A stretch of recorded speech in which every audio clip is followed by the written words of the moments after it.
না, কিন্তু আমি এখন ঝুলছি একটা গুহার 100 ফুট নিচে, যেটা মাটির নিচে 5 কিলোমিটার জুড়ে বিস্তৃত আছে। আর আমরা এটা পছন্দ করি বা না করি, যখনই আমি আর আমার বন্ধুরা মাটি টাচ করলাম, আমরা অফিসিয়ালি এখানে আগামী 7টা দিন কাটাতে চলেছি।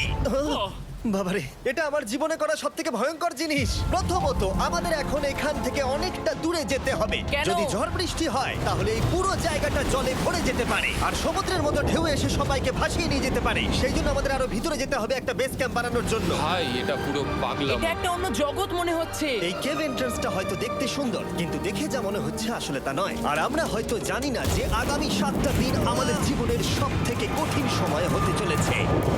সব থেকে বাজে ডিসিশন।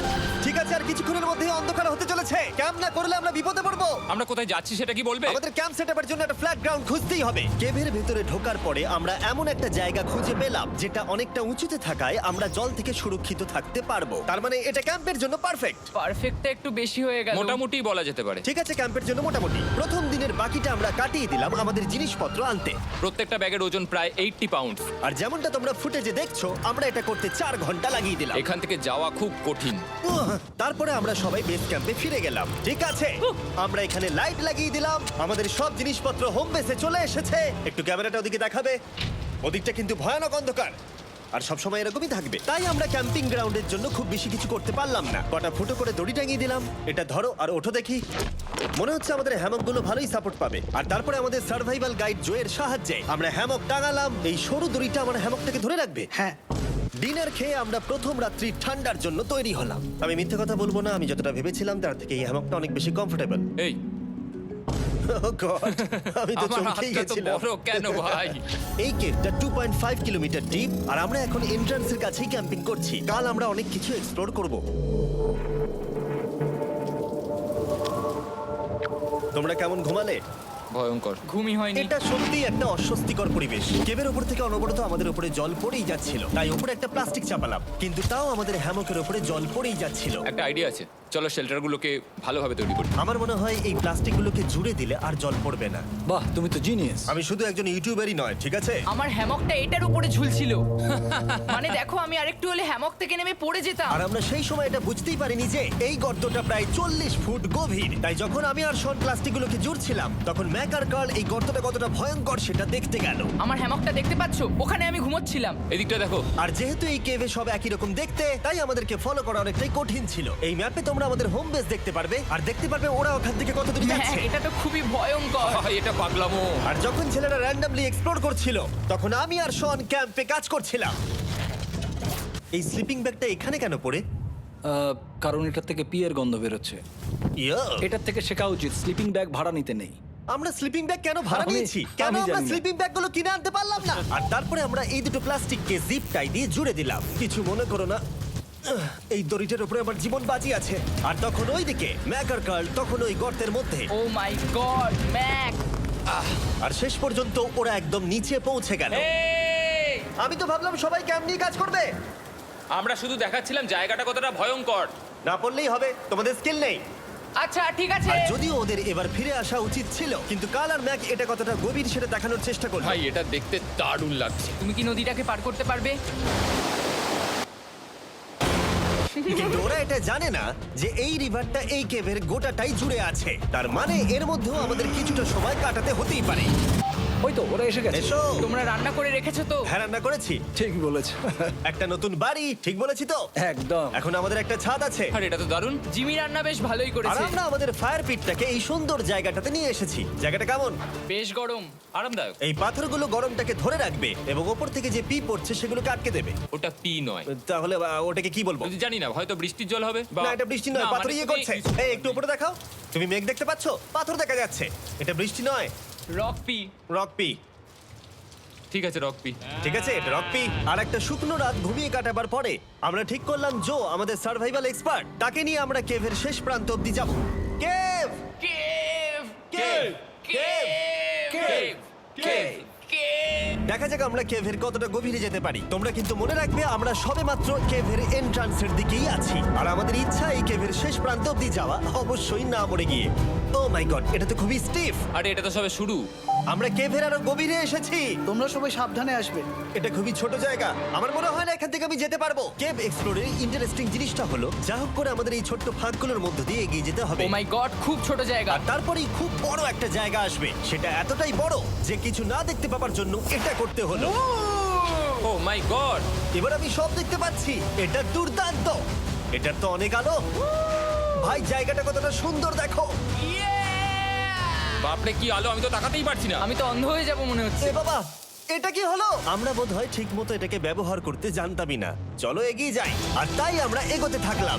এই যে এই জায়গাগুলো, এগুলো খুব ভালো ধরার এখানে? জায়গা। এগুলো ধরে এখান থেকে পা ঘুরিয়ে চলে আসতে পারবে। এইভাবে কি? হ্যাঁ, একদম পারফেক্ট। জো সব থেকে ভালো কেভ গাইড। এভাবে কেউ গাইড করতে পারবে না। ঠিক আছে, এইবার ব্যাপারটা ইন্টারেস্টিং হবে। কি? এটা কি? এখান থেকে আমাদের ওয়েট শুট পরে সাঁতার কেটে যেতে হবে। গতকাল ম্যাক আর কার্ল এটা নিয়ে মজা করছিল, কিন্তু এই কেভে আমাদের পরের অ্যাডভেঞ্চারটা ছিল একটা প্রায় জমে যাওয়া নদীর মধ্যে। ও মাই গড, এটা তো পাগলামি! তার মানে আমাদের ওয়েট শুট পড়তেই হবে যাতে আমাদের হাইপোথার্মিয়া না হয়। আমরা এটা কেন করছি? এই এক্সপেরিয়েন্সটা তো জীবনে একবারই হবে। এটা করলে হয়তো আর নাও বেঁচে থাকতে পারি। আমাদের এই কেভের শেষে পৌঁছতে হলে আমাদের এই নদীর মধ্য দিয়ে, এই ছোট্ট ফাঁকগুলোর মধ্য দিয়ে সাবধানে ধীরে ধীরে এগিয়ে যেতে হবে। আস্তে আস্তে নামো, স্রোতের কারণে পা পেছনে টানতে পারে। ঠিক আছে, আমি তাহলে নামছি।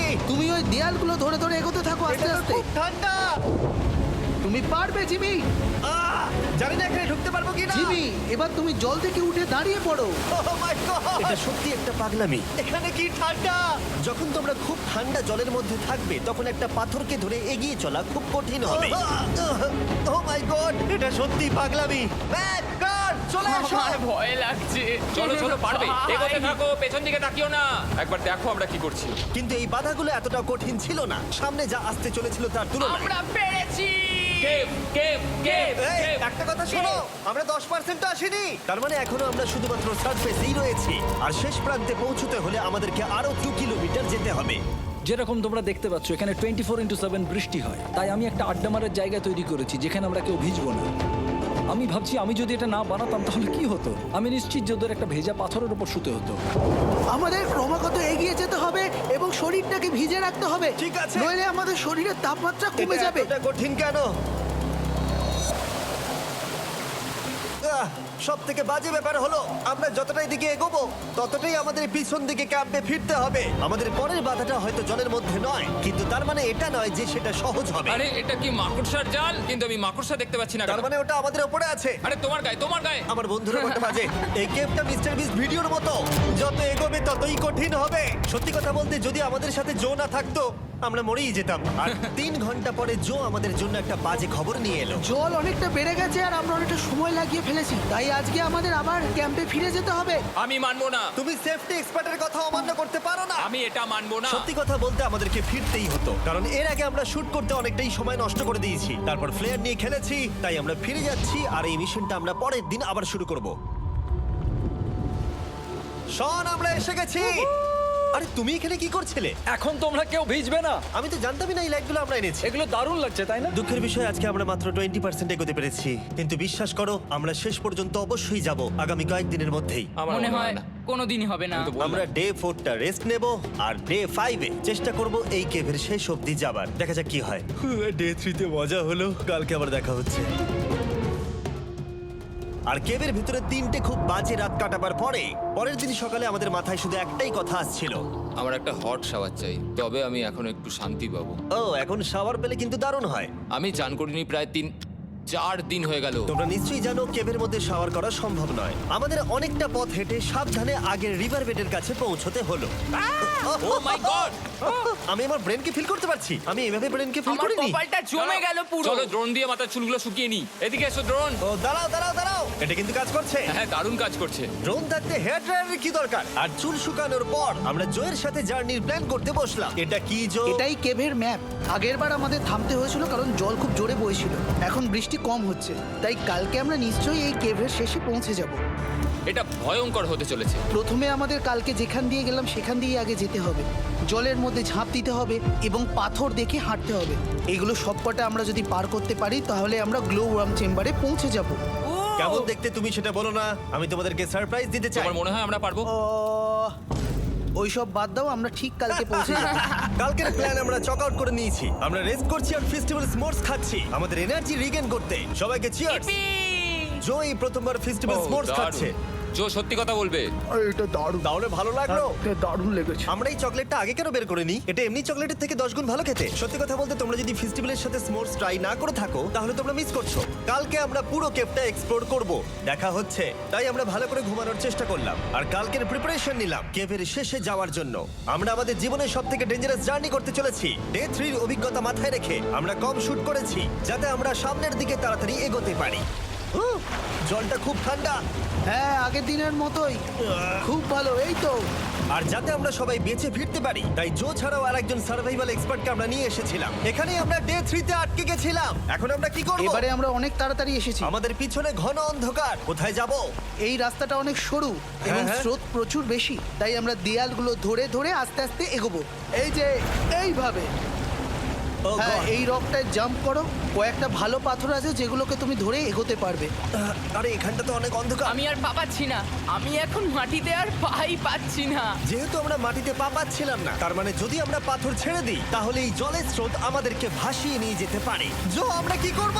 আমি এটা ধরে এসেছি, তুমি এটা ঠিক ধরো। আছে, আমি তো দেখতেও পাচ্ছি না কোথায় যাচ্ছি। জো, স্রোত আমাকে ভাসিয়ে নিয়ে চলে যাচ্ছে। আমি তুমি করবো কি করে? পারবে, পারবে। শুধু মুখটা এখান থেকে ঢুকিয়ে দাও, আমি হেল্প করছি। এখানে আমি ঢুকবো? হ্যাঁ, এই গর্তের মধ্যে। এই তো, খুব ভালো। এটা আমার জীবনের সবথেকে বিপজ্জনক অ্যাডভেঞ্চার। আমরা এখন কেভের অনেক গভীরে চলে এসেছি আর এবার আমাদের সামনে প্রথম বড় বাধা।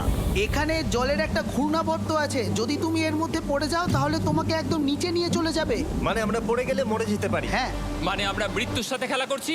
এটা এতটা বিপজ্জনক হতে পারে আমি সত্যিই ভাবিনি। খুব ভালো। এই তো। তাহলে কি আমার পা এখানে হ্যাঁ, রাখবো? রাখো রাখো। ঠিক আছে, এই তো আমি পেরেছি।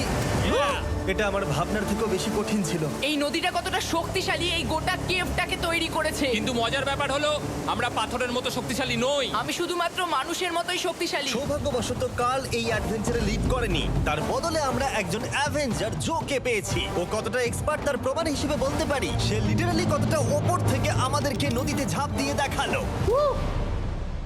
ও মাই গড, এটা পাগলামি। কে বললো এটা পাগলামি? এটা তো আমার কাছে খুবই সহজ। আমি এটা করব। তুমি কোনোভাবেই এটা করতে পারবে না। আরে কি বলছোটা কি তুমি? আমি এক্ষুনি করতে চাই। চলো যাচ্ছি জো। Godspeed back. জিমি আমার সাথে যা যা করেছে তার কাছে এটা তো কিছুই নয়। 3, 2, 1।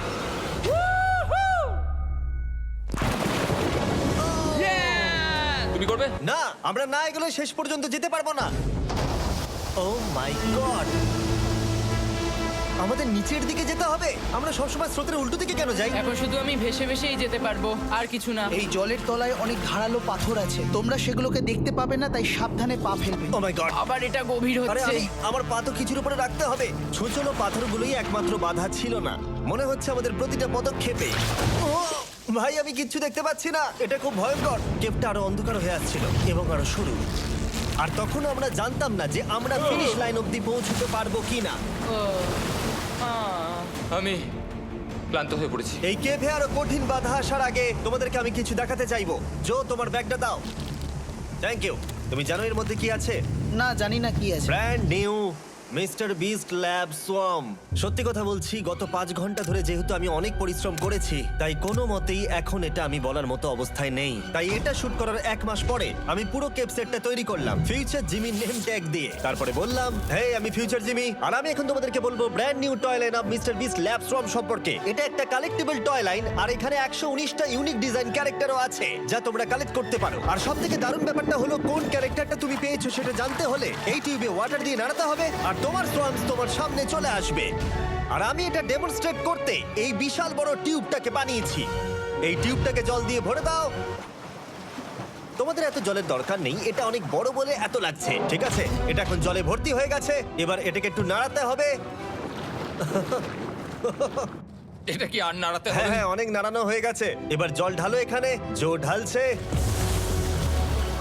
আর জল ঢালার পরে তোমরা দেখতে পাবে তোমরা কোন সোয়ামটা পেয়েছো। এটা সবথেকে রেয়ার হাইপোক্রোম, যেটা মাত্র 1000টা বানানো হয়েছে। জো, এটা তোমার। থ্যাংক ইউ সো এটা মাচ। চাই। আর এটা তোমার। কাল কি নেবে?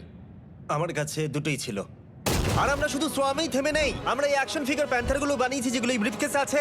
আর এই সোয়ার্মের মতো এই মিউটেটর যখন তোমরা কিনবে দেখতে পাবে এর ভেতরে কি আছে। কোথায় কিনবো? ভালো হয়েছে জিজ্ঞাসা করলে। মিস্টার বিস্ট ল্যাব টয়েস এখন তোমরা পৃথিবীর সব জায়গায় পেয়ে যাবে। এগুলো সব বেরিয়ে গেছে, তোমরা গিয়ে কিনে নাও। আর কেবের মধ্যে অনেক সমস্যা পেরোনোর পরে আমরা ফাইনালি পৌঁছে গেলাম গ্লো ওয়ার্ম চেম্বারে। ভাই এবার খুব ভালো লাগছে। ঠিক আছে টিম, তোমাদের গ্লো ওয়ার্ম চেম্বারে স্বাগত। এ তো দারুণ। এটা দারুণ লাগছে। ভাই এটা পৃথিবী মনে হচ্ছে না এখানে একদমই। যে আলো তোমরা দেখতে পাচ্ছ সেগুলো আসলে ছোট্ট ছোট্ট বায়োলুমিনেসেন্ট গ্লো ওয়ার্ম তৈরি করেছে। এটা দেখতে অনেকটা মিল্কি ওয়ে গ্যালাক্সির মতো লাগছে। ওয়াও! আর এই মুহূর্তটা, এই ভিউ, সত্যি বলতে এই ট্রেকের সমস্ত ক্লান্তি যেন দূর করে দিল। এখানে অবধি পৌঁছানো যেন সত্যি একটা অ্যাচিভমেন্ট ছিল। কিন্তু এখন আমাদের যাত্রা শেষ হয়নি, কারণ আমাদের এখান থেকে এখন বেস ক্যাম্পে ফিরতে হবে। আজকে ডে 6 হতে চলেছে, এখনো ওরা আসেনি আর আমি খুব ক্লান্ত। আমার মনে হয় না আমি ভালো করে ঘুমোতে পারবো, ওদের জন্য খুব চিন্তা হচ্ছে। এই ট্রিপটা অনেকটাই সহজ ছিল কারণ আমরা স্রোতের সাথে ভেসে ভেসে যাচ্ছিলাম। আর যেহেতু তোমরা এই ট্রিপটা দেখেছো তাই আমরা এটাকে স্কিপ করলাম। কিন্তু সত্যি বলতে এই জার্নিটাও অনেকটা বেশি সময় নিল, কারণ আমরা ক্যাম্পে পৌঁছানোর আগেই 6 নম্বর দিন চলে এলো। শন, সবাই ঠিক আছে তো? আমার খুব চিন্তা হচ্ছিল। Happy day 6। ডে 6 খুব ভালো। এনার্জি বাড়াতে আমরা আগুনের উত্তাপ নিলাম এবং ফাইনালি আমরা কিছু খেতে পেলাম। এটা খুবই অ্যাডভেঞ্চারাস ডে ছিল। কালকে দেখা হচ্ছে, মানে আজকেই হয়তো। এটা হয় ডে কোনোদিন 6 হবে না। নাকি আজকে, না আমি জানি না। এত বড় ট্রেক সম্পূর্ণ করার পরে শারীরিকভাবে চূড়ান্ত ক্লান্ত হওয়া সত্ত্বেও জানি না কেন কিন্তু আমি একদমই ঘুমাতে পারছিলাম না।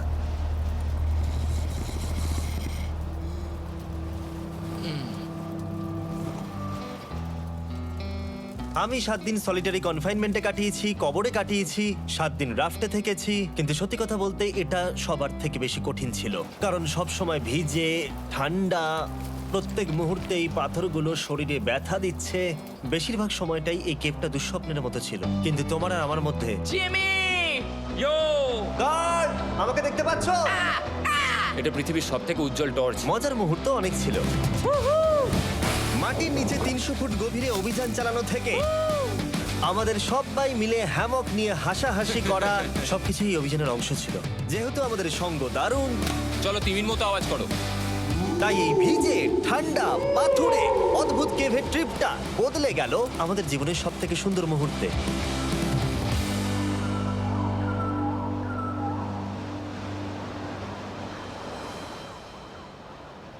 আমরা এখান থেকে যাব না যতক্ষণ না সবকিছু তোলা হচ্ছে। আর আমি সবকিছু বলেছি মানে সবকিছুই। চলো এবার বেরোনো যাক। আর যখন আমরা মাউথ কেভে আবার ফিরে এলাম, ভাই ওপরটা দেখতে দারুণ লাগছে। তখন জয়ের জন্য একটা সারপ্রাইজ ছিল। বেরোনোর আগে জো, আমরা তোমার কাছে কৃতজ্ঞ। তাই এই নাও 50,000 নিউজিল্যান্ড ডলার, 10,000 করে প্রত্যেক জনের প্রাণ বাঁচানোর জন্য। Oh my god, thank you so much Jimmy. Thank you জোল। লাভ ইউ জোল! এবার আমাদের সব কাজ হয়ে গেছে, চলো বেরোনো যাক। 7টা দিন পরে আমরা ফাইনালি এখান থেকে বেরোচ্ছি।